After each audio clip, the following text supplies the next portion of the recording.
What up?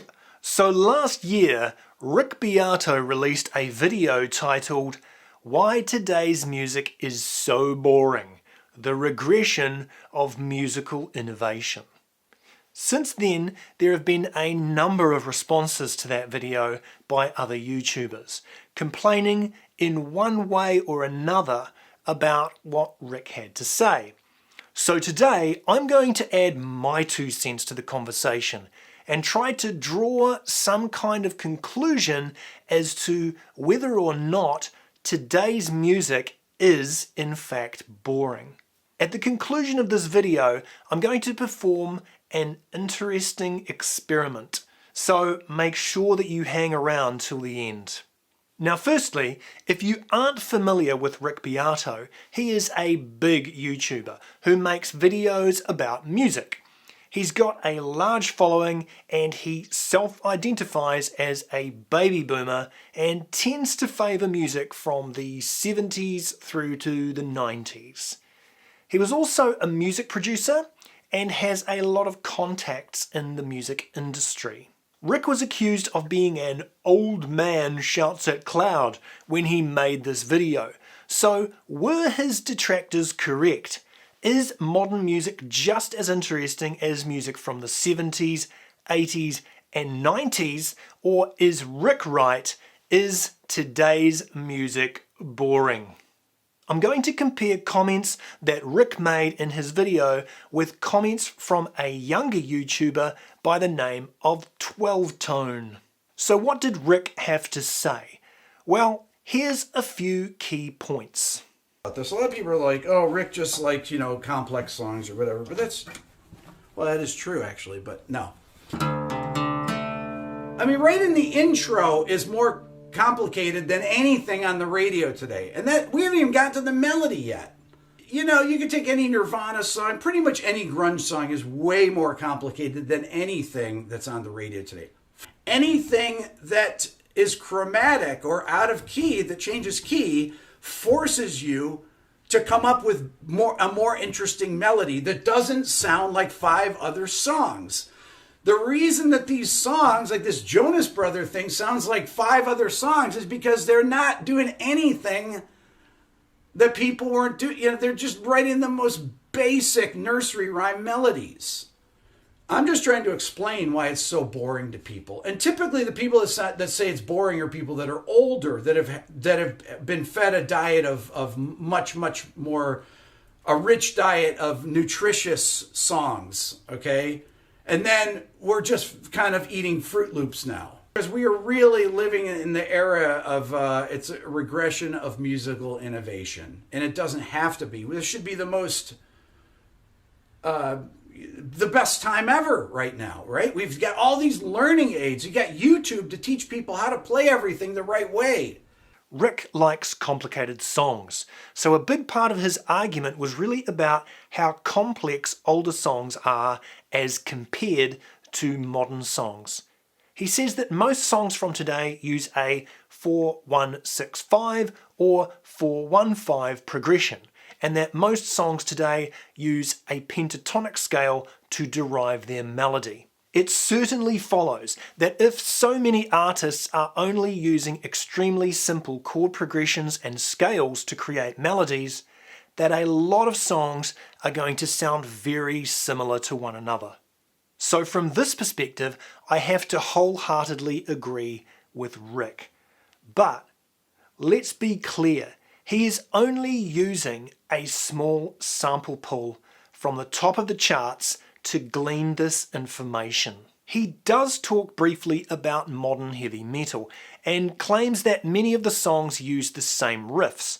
I'm not really au fait with a lot of modern heavy metal, however, I do have a theory as to why this may be happening, and I'm going to release a video on that in the future.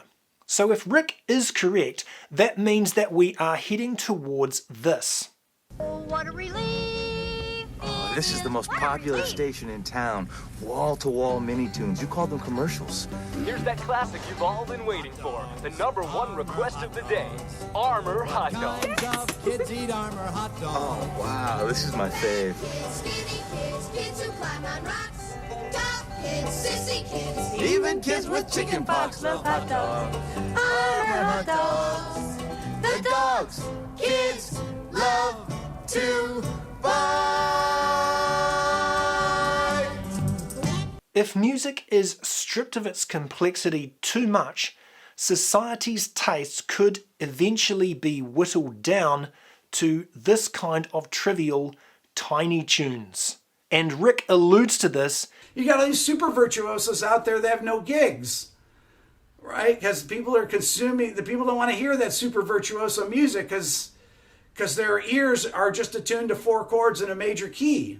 Okay, so we know what Rick Beato's main points are. What did 12 Tone, a younger music YouTuber, have to say in response? 12 Tone points out that, for example, Rick only references a small number of songs. He only ever mentions 2 modern songs by name, Leave Before You Love Me by Marshmello and the Jonas Brothers and Leave the Door Open by Bruno Mars. He also references a Justin Bieber song from a previous video, but I'm not sure which one. 12 Tone makes reference to the sieve of time and makes the point that we don't know which of today's songs are going to have staying power because enough time hasn't passed. Fair enough, but staying power isn't really the point, I don't think. It is about whether or not the songs are boring. The fact is that any music which is owned by a generation, and music is typically owned by whoever was in their late teens and 20s when that music was released. Those are the people who most closely identify with it and who had that music playing during important transitional parts of their life. In other words, it means the most to them. So while I might think that Katy Perry's Raw is a total piece of shit, there is some teenage girl out there, probably a lot of them actually, who lost her virginity while listening to it, or some teenager who gained courage from listening to it after they got bullied online. So the song is going to have a lot more meaning to them than it does to me. That means the song may have staying power for them, but it won't for me. It seems to me then that a more important point than the one that is raised by 12 Tone is actually the chronological factor of who happens to be listening to this music. In many ways, people are just like sponges. They will just soak up whatever music happens to be in their environment. And unless you are a musical fan who seeks out music, or a musician who actively investigates music, it's not going to make any difference to you. But again, I don't really think that we are talking about staying power here. We're talking about whether or not a song is interesting in relation to other songs. And that is a test that we can apply. It is definitely possible to take a series of songs from 2022 and compare them to another series of songs from 1991 or whenever. So I think that 12 Tone is going a little off point here, and I disagree with his statement here. We don't know which songs are going to have staying power until we've given them a chance to stay. As such, comparing the songs that are popular now to the songs you still remember from decades ago is comparing apples to oranges. No. I do, however, agree with 12 Tone when he says, But as for Rick's actual argument, it seems to be mostly that modern music uses fewer and simpler chords, which results in simpler melodies. His central complaint is that songs these days seem to rely exclusively on just 4 chords from the same key, which we never used to do. the metric which Rick uses to evaluate the interestingness of music is a little too simplistic. 12 Tone accurately identifies that a number of hits from the good old days consisted of only 2 or 3 chords. That didn't seem to diminish their appeal. 12 Tone thinks that Rick's argument is a bait and switch, conflating musical complexity with harmonic and melodic complexity. 12 Tone points out that Now, am I cherry-picking examples? Yeah, absolutely, but so was Rick. The point is, there's still plenty of cool stuff out there if you actually bother to look for it. I would tend to agree that this must surely be the case. There must be music out there that is interesting. The problem is, where is it? It's far more difficult to find good music these days because there is so much more music out there. Previously, if there was a good song, you would hear it on the radio and you would see it on music TV. Nowadays, those two mediums have slipped dramatically in importance. So I actually think that one of the biggest problems here is exposure. Good music isn't getting the exposure that it once did. We have an oversupply of music in the market, which makes it far more difficult for good artists to shine through.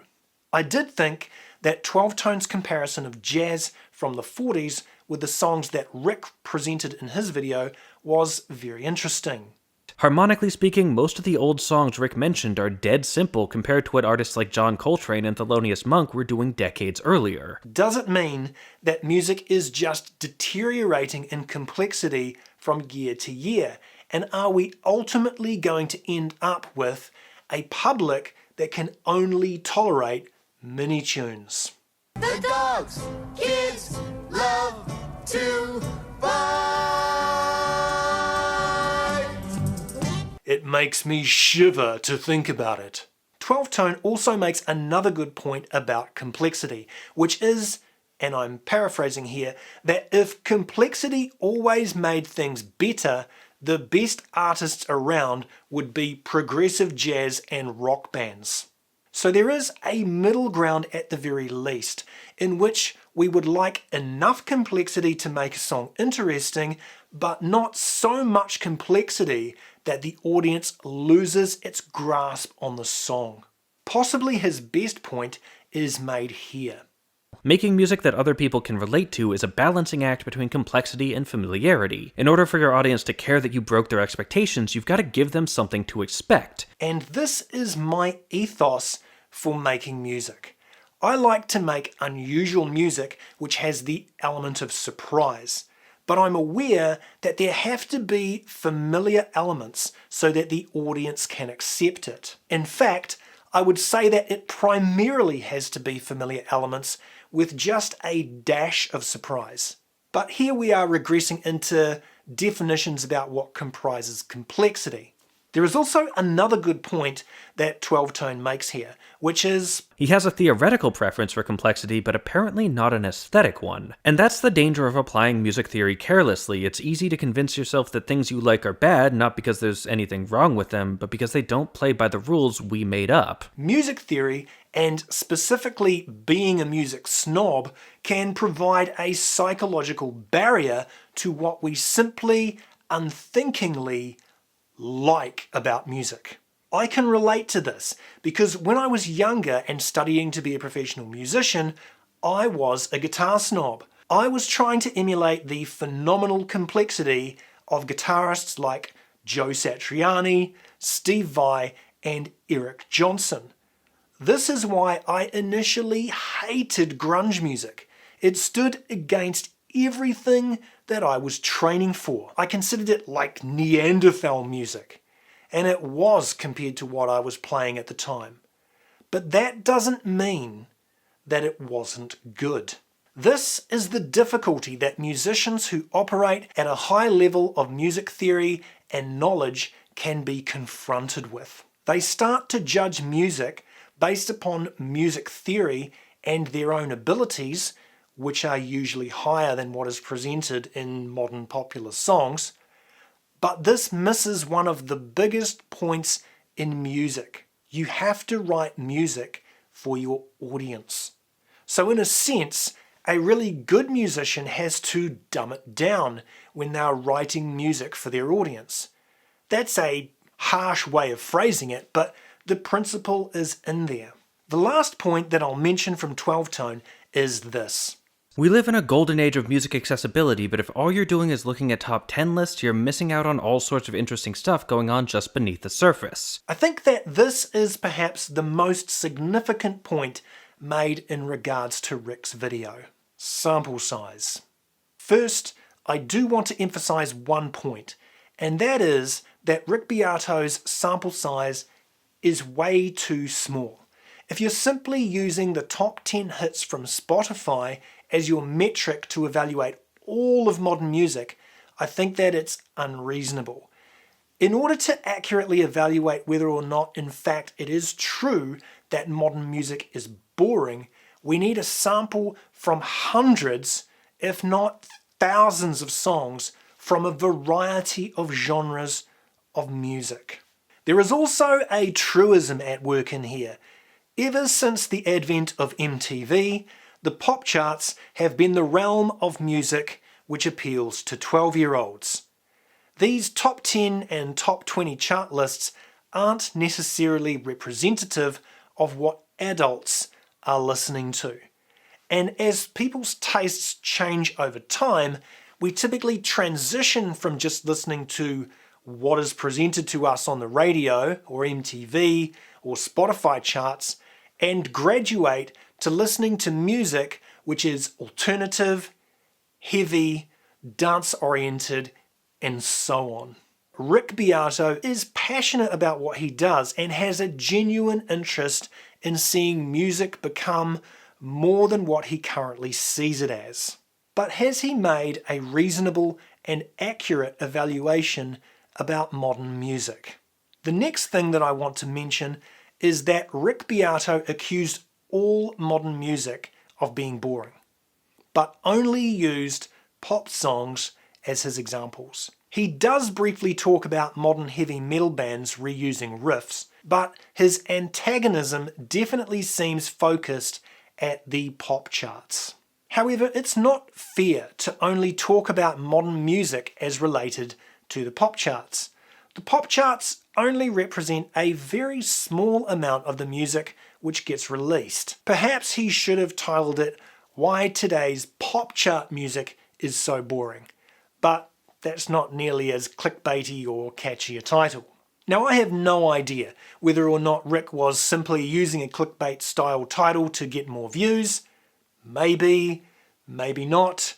But what I'm more interested in is whether or not there is actually good music out there in the wider arc of today's society. And that's why I have constructed an experiment. Before I continue, I want to acknowledge that I think that Rick Beato's intentions behind this video were good. I think that Rick recognizes that there is something going on in a lot of today's music, and he genuinely wants to try to help musicians write better songs. What components make a good song? Okay, first let's define our terms. I'm going to presume that interesting songs are good. So I guess the starting point for this is we need to define what makes a good song. And I have to acknowledge up front that this is highly subjective. Music is art, and art is in the eye of the beholder. People like all different kinds of music, and who can understand why any individual person likes a particular song or style? Rick Beato used musical complexity as his measure for what made a song interesting.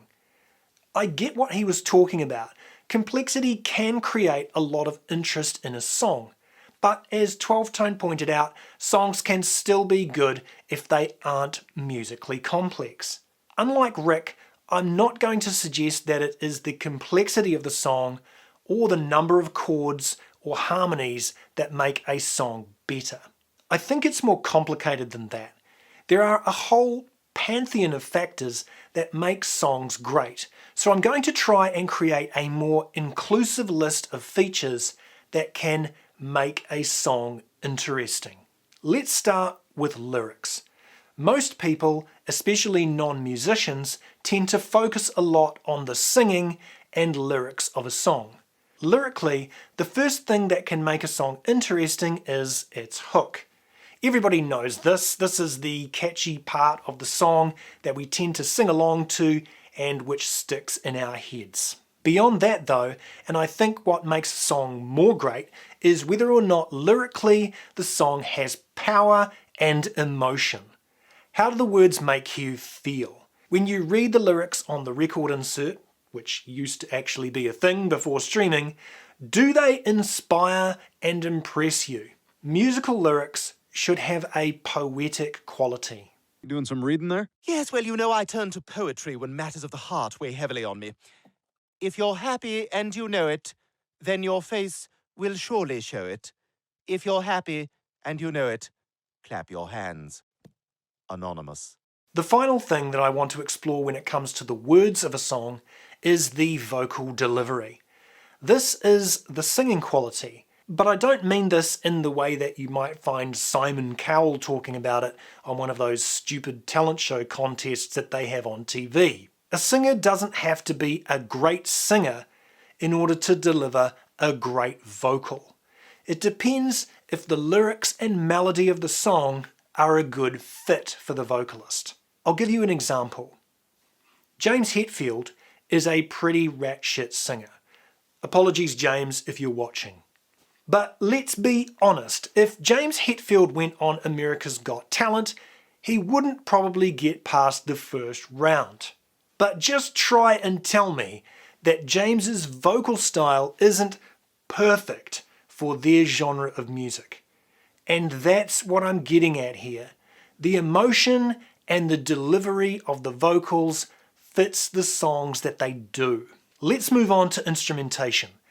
Rick Beato primarily focused on chord complexity and the number of chords used as a determinant of how interesting a song is. So let's roll with that. I think that it's reasonable to include that as one component on our list. But I want to use a far broader idea, and that is that the song is musically interesting. A good way of describing this is that it's not predictable. I think that is what Rick Beato was getting at when he was talking about modern music. It's really predictable. And again, I want to qualify that we are talking about pop charts here.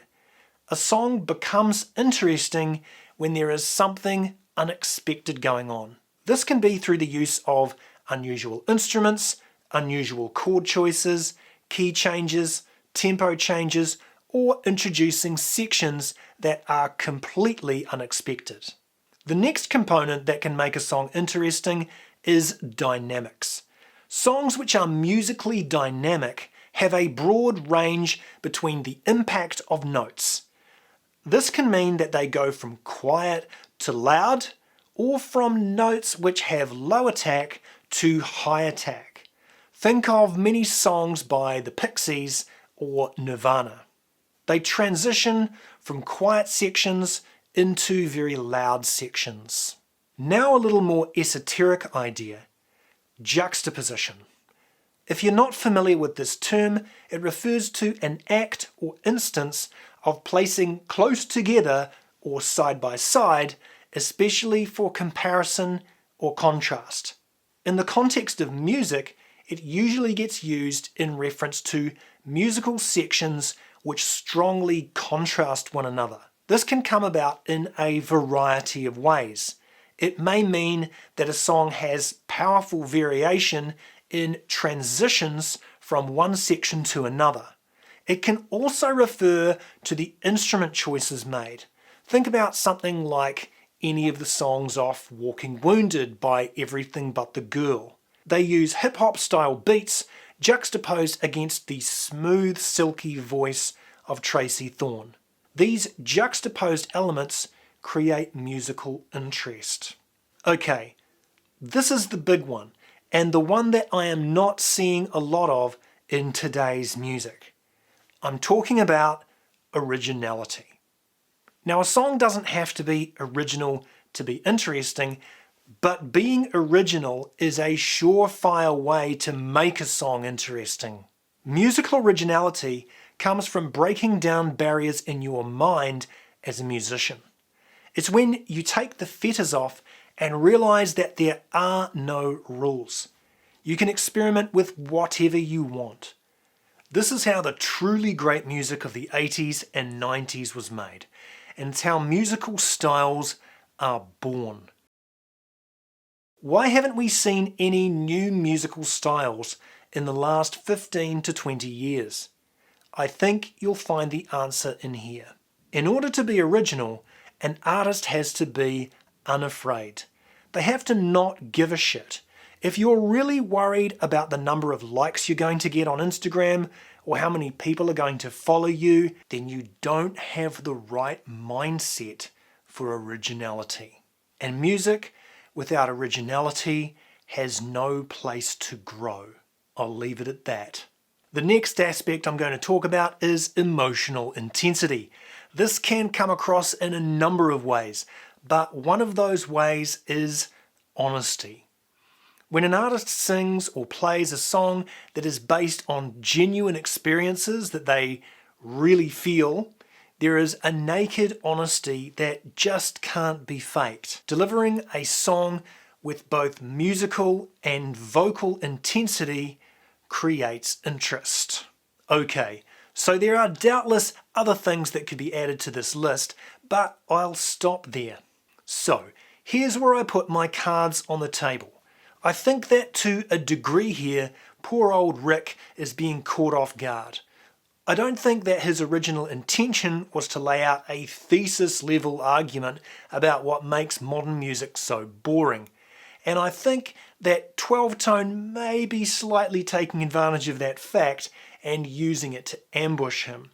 But I can't really be certain. We have to hold each other accountable. That's what scholars do. So I'm not saying Rick Beato was a bad or lazy person, but I am saying this was a bad and lazy video that went viral by reinforcing some of his audience's worst biases. What's my assessment? Is Rick Beato right? Is music today boring? Or is 12-tone right? And is music today not boring?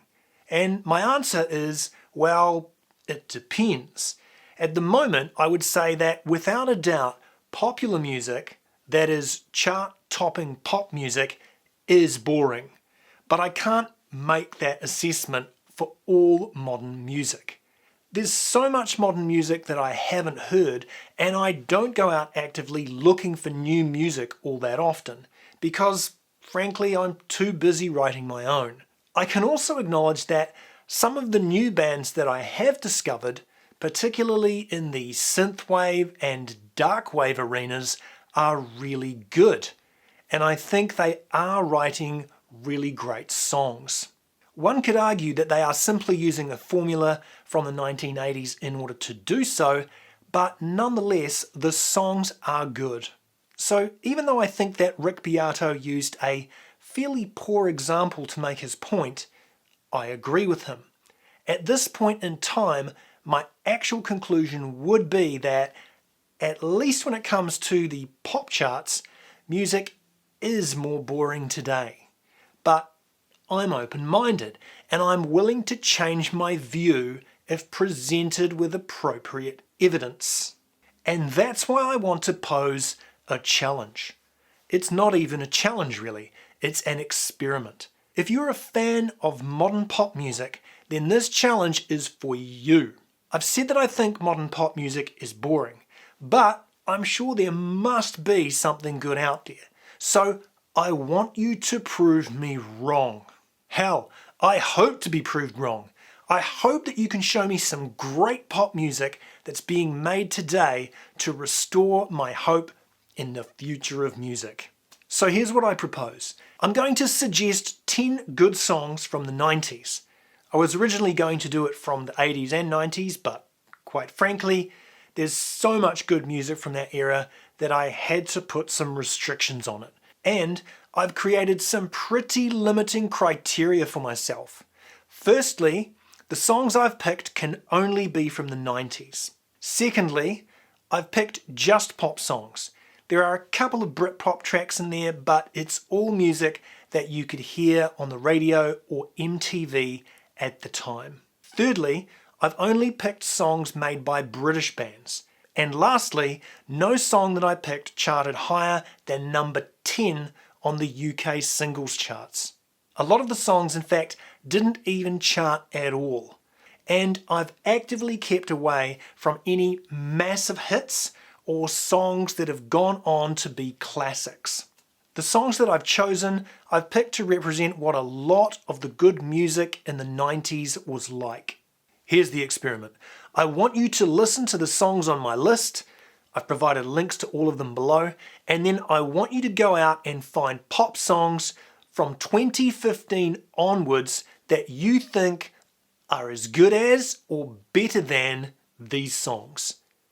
You need to provide a link to your song and explain what you think makes your song more interesting than one of the songs on my list. But keep your explanation short. Now, also, for the sake of transparency, I want you to be completely honest. If you go looking for songs and you can't find one, then make sure that you come back and post in the comments below that you looked but couldn't find anything. Now, obviously, this is subjective, but it seems to me like a more useful experiment in determining whether or not songs are more boring today than they used to be. So this is a give and take kind of thing. It's not about challenging and saying that the old days were better than now. It should just be an honest exchange of ideas. Because if music is more boring today, I'm interested to know why. I'm not trying to use that idea as a weapon to put anybody down. Here's my list of 10 songs. I've chosen songs with a reasonably broad spread, but they're all songs that I like. Number 1, Mirrorball by Everything But the Girl. It was made in 1996 and there's no record of its position on the UK singles chart. Number 2, Only to Be With You by Roachford. It was made in 1994.